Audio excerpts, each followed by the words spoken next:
Hi there. In last weekend's video, I was talking about perspective taking and empathy and compassion.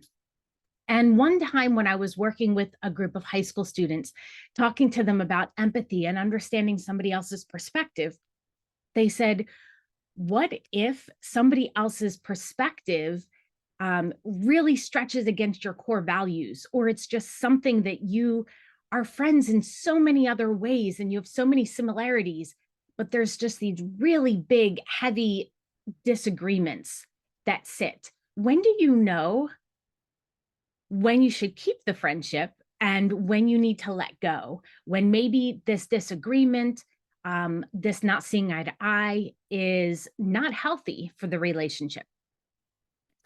And I thought it was a fabulous question that the students asked. And it's one that I probably didn't think much about when I was in high school, and not even until my 20s, I would say. Um, and I ended up calling this my black magic marker Sharpie line because I think that I can be very open in a lot of ways and I want to hear people's perspectives. And I really appreciate when people are able to have me think about something differently. And I will fully admit that this is not one of those like, oh, yes, I'm happy to be wrong and to have a total change in my perspective, because that's that cognitive dissonance. Like, it's uncomfortable to grapple with that. But I think it's important for our students to know and to think about, when is it okay to still be friends with somebody and to have that connection there, because they might change their minds, or it might be okay that you have two very differing perspectives of something. And when do you really need to sit down and say, you know what, our core values are not aligned, and I'm not sure that this is healthy for me physically, emotionally, socially, to continue with this level of a relationship.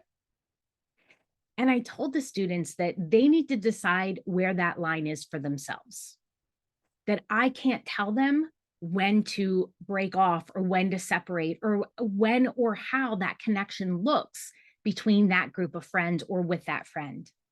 But for me, my black magic marker Sharpie line is a quote that I found from James Baldwin. And I think it perfectly sums up. And I'm going to look over to the right here because I don't want to mess up this quote because it is that important. We can agree and still love each other unless your disagreement is rooted in my oppression and denial of my humanity and right to exist. And for me, we can agree to disagree. We don't need to see eye to eye.